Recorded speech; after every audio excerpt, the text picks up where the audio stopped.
It took me 5 attempts to make this video, so I had to give what I was going to say a lot of thought, and the first 4 times I made the video I wasn't happy. I'm down by the riverside here in Cork City. It's a beautiful winter's evening and the sun is, well, the sun is setting already. I want to talk about the situation between Israel and Palestine. I know it's a very touchy subject, and it's a very complex and nuanced subject, but I'm going to attempt to talk about it because I happen to have not unique to Ireland, but a kind of unique perspective on the situation. So let's go back a bit. Ireland, in 1798 we had a rebellion against the British rule in our country. We had various other different rebellions. There's the police going by looking at me, wondering what I'm doing. People are looking at me thinking I'm making a goodbye to the world, goodbye world video, but I'm not. I'm making this one. We had various different rebellions going back a couple of 100 years, maybe more. But we had a fairly large rebellion in 1798. The Irish were being persecuted by the British. They weren't allowed to practice their religion. It was against the law to go to Mass if you were a Catholic. And along came a man, Daniel O'Connell, in 1800, and he won what's called the Emancipation of the Catholics, and people were finally allowed to practice their faith. We had a rising, the 1916 Rising, where we declared our independence, and a lot of blood was shed, and the British establishment, it's nothing against the English people obviously, the British establishment executed nearly all the leaders of the Rising, the 1916 Rising. One man was so sick they had to sit him up in a chair so they could shoot him, James Connolly. In 1921 we had all Ireland elections and we declared our independence yet again. We fought a war with the British Empire. We were actually winning when the King of England said that he would send in a large-scale invasion if we didn't back down. And we were forced to sign a treaty with the British Crown, in which we had to give up 6 counties. We have 32 counties in Ireland. We had to give up the 6 most northern counties as part of the treaty to stop the fighting. Some people didn't want to accept the treaty, so we had the Irish Civil War in 1922. Well, obviously I'm too young to remember all those things, but I do remember a lot of what happened between 1968 and 1998. Obviously further on towards 1998 we had what's euphemistically called the Troubles here in Ireland, where Catholics were being denied their rights, their human rights, their civil rights in Northern Ireland, in the 6 counties. And they went out and they protested. If you were a Catholic, there were certain jobs you couldn't get, certain promotions you weren't going to get. So, and there was a lot of what's called gerrymandering, where the Protestants, the loyalists, let's stick with the loyalists, they were fixing the votes and stuff like that. So when we watch things, international affairs, and we see what's going on over in the United States, for instance, yeah, we have a thing or two to say about that. Anyway, I lived in Munich in 1990, and one of our gang of Irish guys suggested that we go visit Berlin. And to visit Berlin, we had to go through East Berlin. People think the Berlin Wall came down overnight. It didn't. The train was stopped in Leipzig, and the East German troops got on with their rifles and demanded to see our papers. So that was my first experience of something like that. One of the guys I was hanging out with in Munich was from Northern Ireland, and I made some other friends up in Northern Ireland, mostly in Belfast. And I used to spend a lot of time in Belfast during what's called the Troubles. And part of the deal, so to speak, of going to Belfast was that you never knew if there was going to be a bomb on the train track.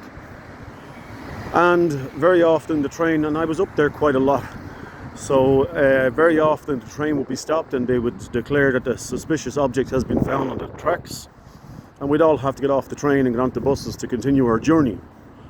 When we reached the border, it was a hard border. More often than not, the bus was stopped and British troops got on board, and they'd walk up and down the bus with their automatic rifles, machine guns, the barrels pointed at our faces because we were sitting down. And as you sat in the bus and waited for us to be cleared, you could look up to the left and see a machine gun tower, and you could look up to the right and see a sniper tower. It was quite, the first few times, I do remember, the first few times it was quite daunting. I was quite shocked. And I remember on one occasion going to meet a friend. I was with friends up in Belfast, and we were going to meet other people up there. And we agreed that we would meet outside Queen's University. And I remember not just one occasion, but the very first time it happened, I remember walking around the corner, and a British soldier was lying on the ground with his rifle pointed straight at my head.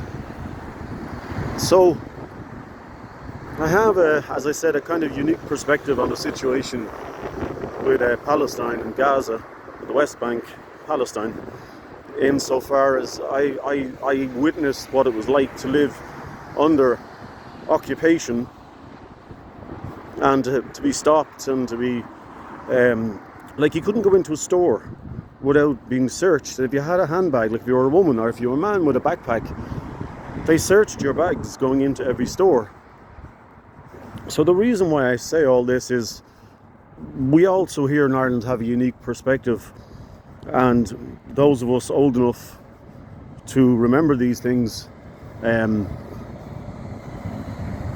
as part of the Troubles, the IRA, the Irish Republican Army, went to war with the British Army, and there's an expression in English: one man's terrorist is another man's freedom fighter. And it would be hypocritical of the Irish. On the one hand, yes, we condemn terrorism, but on the other hand, we have a unique perspective in that we can understand why some people would resort to terrorism, to resort to violence, to be more specific, when they live under occupation and are constantly harassed and constantly threatened and constantly have their rights undermined, their human and civil rights undermined, as happened to the nationalists / Catholics up in Northern Ireland. I'm walking into a corner here because it started to rain while I was making this video. But the Irish population of Northern Ireland turned to using violence, and on occasion innocent civilians were killed. The Loyalists in turn came down to the Republic of Ireland, so-called Republic, and often set off devices and killed innocent people, injured innocent people in the Republic in the south of Ireland. So we have here in Ireland a unique perspective on what it's like to be occupied, what it's like to have nothing left but violence to resort to.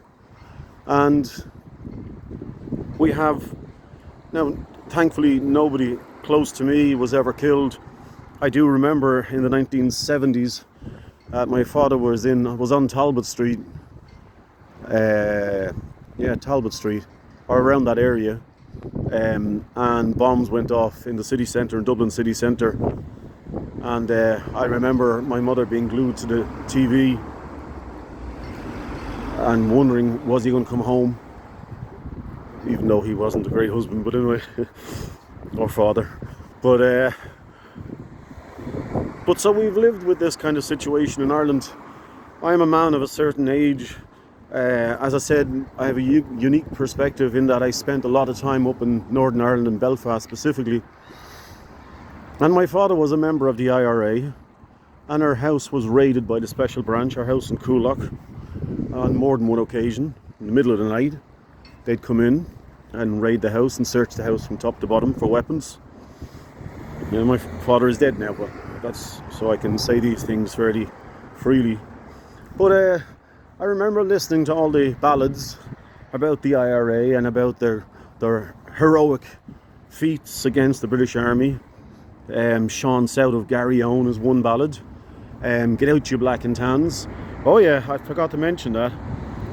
We had a brigade of soldiers, for want of a better word, who were mostly ex-convicts, and they terrorised the people of Dublin. They were British convicts, and they were known because of the colour of their uniform as black and tans.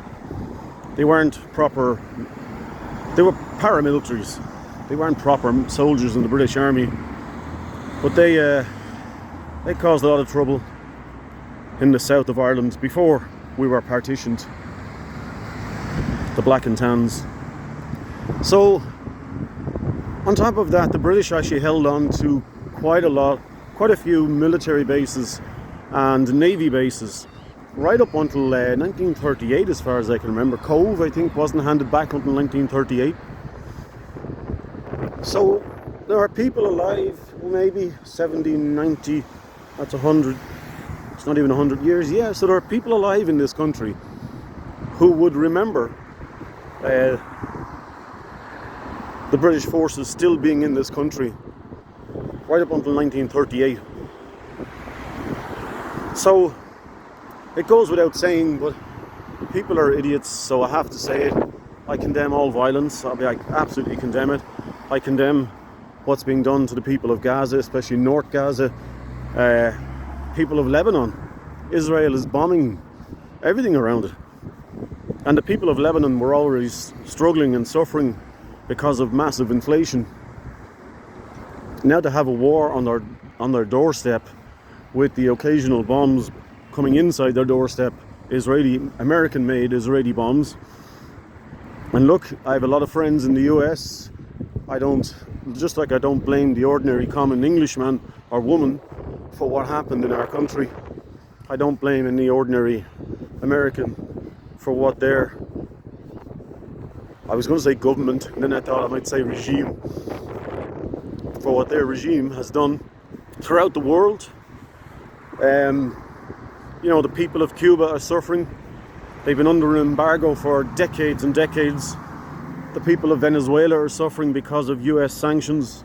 People of Syria, people of Iran, Iraq, Libya. I mean, the horror and terror and suffering that the various American presidents and regimes have inflicted on the world are unspeakable. So, look, we understand, some of us, why Palestinians would resort to violence. Just because you understand something doesn't mean you agree with it. That has to be made clear as well. But the Palestinians have been suffering now for around 75 years. 1948, they saw the Balfour Agreement, which the Palestinians didn't get to vote upon or to agree to, and the State of Israel was set up. It's an artificial construct. You know, I've had many discussions with friends. I've had people say to me, you need to focus on Ireland. We can't be saying anything about the situation over there. Well, my head's big enough to be able to think of two things at the same time. And look, many of us here in the West are terrified of Sharia law. Absolutely terrified of it. But I've watched enough videos and met enough Palestinians to know that they don't have Sharia law there. Okay, they are strict in some ways. I had a Palestinian friend who was gay, and he had two mobile phones, one for me to contact him and other friends to contact him, that he didn't want his family to know about, and the other was for his family and other friends. And he lived in fear of being outed, and he said if ever he was outed, his family would be thrown out of the town that they live in, the village that they live in, and if he ever tried to go back to Israel, that he more than likely would be killed. You know, I've lost touch with him. He was a lovely guy, but I've since known and spoken to other people from Palestine, and I've spoken to people from Israel. I was talking to a young Jewish man just yesterday. So, you know, it's not a matter. Sorry now. Somebody looked like they were going to come over to me. It's not a matter of taking sides and supporting Islam or supporting Judaism. It's a matter of taking sides with your fellow humans who are suffering. And I've seen enough videos now from Gaza to know that the people there are suffering, and suffering is an understatement.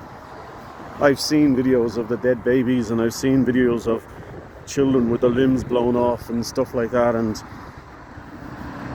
you know, I've had people attack me on social media and say, oh, that's not true. I had one person have a go at me on Saturday and tell me that Hamas raped babies and then chopped their heads off, and I was like, no, that didn't happen. It didn't happen. So, you know, did they kill people? Yeah. But then we find out Israel revises the number down from 1,400 to 1,200. And then we find out Thursday morning that the Israeli Air Force actually killed a lot of people on that day themselves. They fired indiscriminately at cars and people and at the crowd that were fleeing the music festival. So we've seen the videos now. The cockpit videos have been released. And the Israeli Air Force, I think they said they had 8 Apache helicopters in the air, and they just unloaded. And one of the pilots admitted it. They unloaded everything they had, rockets, shells, bullets, and then they went back and they reloaded the helicopter and refueled the helicopter and went back out and started shooting at everything that moved again. So it turns out that Israel killed a whole lot of people, including hostages. So, you know, horrific things have been done by both sides, but the collective punishment of the people of Palestine is not acceptable and needs to stop. There needs to be an immediate ceasefire. 4 hours or 24 hours, so we can bomb you and shoot you for the other 20 hours? No, there has to be a ceasefire now. Ciao.